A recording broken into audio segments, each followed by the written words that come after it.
السلام علیکم ناظرین و سامعین۔ ناظرین کرام، بنی اسرائیل ایک ایسی قوم تھی جن کی جانب اللہ رب العزت نے سب سے زیادہ انبیاء کرام کو مبعوث فرمایا، جو ہر دور میں ان کی رہنمائی کرتے رہے۔ اللہ رب العزت نے بنی اسرائیل کو طویل عرصے تک دنیا کی دوسری اقوام پر سبقت دی اور دنیاوی عروج عطا فرمایا۔ بنی اسرائیل کو بے شمار نعمتوں سے نوازا گیا تھا، اس کے ساتھ ساتھ مقدس سرزمین بھی عطا کی گئی۔ باوجود اس کے یہ قوم اللہ رب العزت کی نافرمانی میں مصروف رہے اور کفر شرک میں مبتلا رہے۔ بنی اسرائیل نے اللہ رب العزت کے بھیجے ہوئے بے شمار انبیاء کو قتل کیا۔ یہ نافرمان قوم جب عذاب الہی کا شکار ہوتے تو اپنے پیغمبروں اور صالحین کی پیروی شروع کر دیتے، ویسے ہی ان پر سے عذاب ہٹا دیا جاتا تو وہ دوبارہ حق کی نافرمانی کرنے لگ جاتے اور اپنے کیے گئے وعدوں سے منکر ہو جاتے۔ قرآن مجید میں بنی اسرائیل کی نافرمانیوں اور سرکشی کے متعلق بہت سارے واقعات کا ذکر ملتا ہے۔ ان واقعات میں سے ایک واقعہ ایک ایسے شخص کا ہے جنہیں ہم سامری جادوگر کے نام سے یاد کرتے ہیں۔ سامری نے بنی اسرائیل کو بہکا کر انہیں بچھڑے کی پوجا میں لگا دیا تھا۔ روایتوں کے مطابق مصری کا اصل نام موسیٰ ابن ظفر تھا۔ سامری کی پیدائش اسی سال ہوئی تھی جب فرعون نے بنی اسرائیل کے تمام بچوں کو پیدا ہوتے ہی قتل کرنے کا حکم جاری کیا تھا۔ جب سامری کی والدہ کو یہ خطرہ لاحق ہوا کہ فرعون کے سپاہی اس کے بچے کو قتل کر دیں گے تو انہوں نے اپنے بچے کو دور جنگل کے غار میں چھپا دیا اور پتھروں کی مدد سے غار کا داخلی راستہ بھی بند کر دیا۔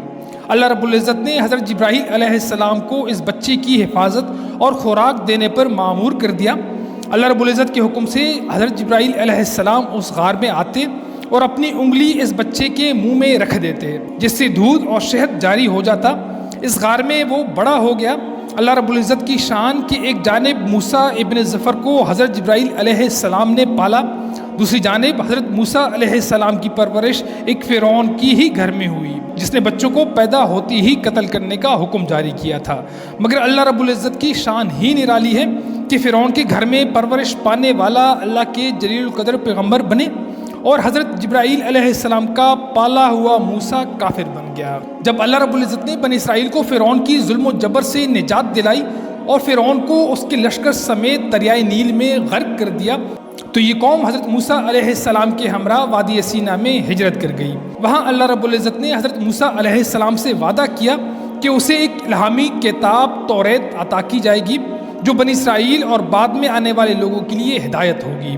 حضرت موسیٰ علیہ السلام کو یہ حکم ملا کہ وہ 30 راتوں کے لیے کوہ طور پر قیام کرے، اس کے بعد انہیں تورات دی جائے گی۔ لہٰذا حضرت موسیٰ علیہ السلام نے اپنے بھائی حضرت ہارون علیہ السلام کو اپنا خلیفہ مقرر کیا اور حضرت ہارون علیہ السلام کے ذمے یہ کام سونپا کہ جب تک وہ کوہ طور سے واپس نہیں آتے وہ بنی اسرائیل کی مدد اور رہنمائی کریں گے۔ حضرت موسیٰ علیہ السلام کوہ طور پر تشریف لے گئے۔ آپ علیہ السلام 30 دن روزے اور دیگر عبادات میں مصروف رہے۔ دوسری جانب انسان کے ازلی دشمن ابلیس کو اس قوم کو بہکانے کا موقع مل گیا، لہٰذا سامری نے لوگوں کو بھٹکانے کا منصوبہ بنایا۔ موسیٰ سامری بنی اسرائیل کے ساتھ ہجرت کر کے ان کے ساتھ آیا تھا۔ جب حضرت موسیٰ علیہ السلام 30 دن کے بعد بھی واپس نہ آئے تو سامری نے بنی اسرائیل میں یہ افواہ پھیلائی کہ موسیٰ علیہ السلام کی موت واقع ہو گئی۔ اس نے بنی اسرائیل سے کہا کہ تم لوگ اپنے سونے اور جواہرات میرے پاس رکھ دو تاکہ آگے سفر میں یہ قیمتی سامان کہیں کھو نہ جائے۔ وہ ایک معزز شخص سمجھا جاتا تھا، لہٰذا بنی اسرائیل نے سونا اور چاندی کے زیورات کو اس کے حوالے کر دیا۔ اس نے آگ کی بھٹی جلائی اور ان تمام زیورات کو اس بھٹی میں ڈال دیا۔ چند لمحوں میں سونے اور چاندی کے زیورات پگھلنے لگے اور اس بھٹی سے ایک گائے کی شکل کی مورتی نکلی۔ سامری کے پاس اس جگہ کی مٹی تھی جس جگہ حضرت جبرائیل علیہ السلام کے گھوڑے نے قدم رکھے تھے۔ جیسے ہی اس نے یہ مٹی اس بے جان بچھڑے میں ڈالی تو وہ گائے کی طرح آواز نکالنے لگا۔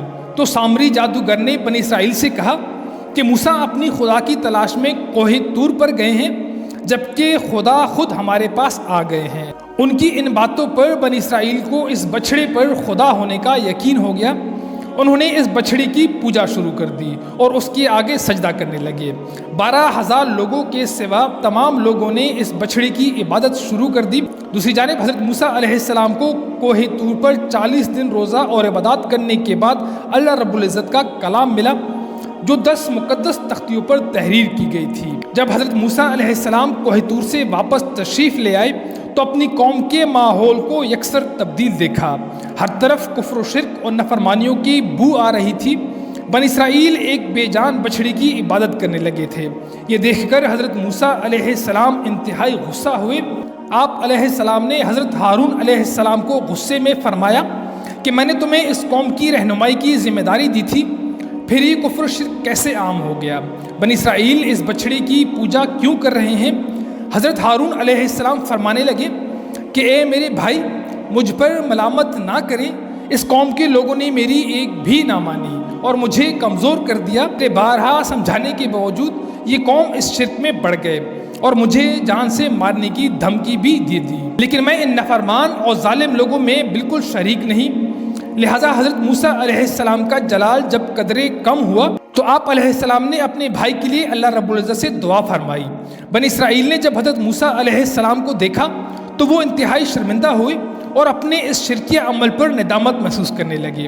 جب حضرت موسیٰ علیہ السلام نے سامری سے پوچھا کہ تم نے اس قوم کو باطل کی عبادت کرنے پر کیوں لگا دیا، تو سامری کہنے لگا کہ میرے نفس نے مجھے اس کام کے لیے مجبور کر دیا تھا اور یہ میرا فریب اور دھوکہ تھا۔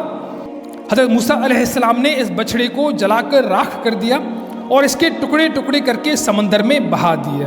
روایتوں میں بیان کیا گیا ہے کہ حضرت موسیٰ علیہ السلام پر یہ حکم نازل ہوا کہ آپ 80 آدمیوں کو لے کر کوہ طور پر لے جائیں اور یہ سب لوگ بچھڑے کی پوجا کرنے والوں کی طرف سے معافی طلب کریں، یہ دعا مانگے کہ بچھڑا پوجنے والوں کے گناہ معاف ہو جائیں۔ چنانچہ حضرت موسیٰ علیہ السلام نے پرہیزگار لوگوں کو ساتھ لیا اور کوہ طور پر تشریف لے گئے۔ جب لوگ وہاں اللہ رب العزت سے معافی طلب کرنے لگے تو اللہ رب العزت کی جانب سے ندا آئی کہ اے لوگو، میں ہی خدا ہوں، میرے سوا کوئی معبود نہیں، میں نے ہی فرعون کی ظلم و جبر سے نجات دلائی ہے، لہٰذا تم لوگ صرف میری ہی عبادت کرو اور میرے سوا کسی کو اپنا معبود نہ بناؤ۔ اللہ رب العزت کا یہ کلام سن کر لوگ کہنے لگے کہ اے موسیٰ، ہم ہرگز آپ کی بات نہیں مانیں گے جب تک ہم اللہ کو اپنے سامنے نہ دیکھ لیں۔ یہ 80 لوگ اپنی ہٹ دھرمی پر قائم رہے کہ ہمیں اللہ کا دیدار کروائے، ورنہ ہم ہرگز نہیں مانیں گے۔ حضرت موسیٰ علیہ السلام نے ان کو بہت سمجھایا لیکن یہ لوگ اپنی ضد پر قائم رہے، یہاں تک کہ اللہ رب العزت نے اپنی شان کا اظہار کچھ یوں فرمایا کہ اللہ نے ایک فرشتہ بھیجا جس نے ایک وحشتناک چیخ ماری جس سے ان لوگوں کے دل پھٹ گئے اور یہ سب لوگ مر گئے۔ تو حضرت موسیٰ علیہ السلام نے ان لوگوں کی دوبارہ زندہ ہونے کی دعا مانگی، یہ لوگ دوبارہ زندہ ہو گئے اور اللہ رب العزت پر ایمان لے آئے۔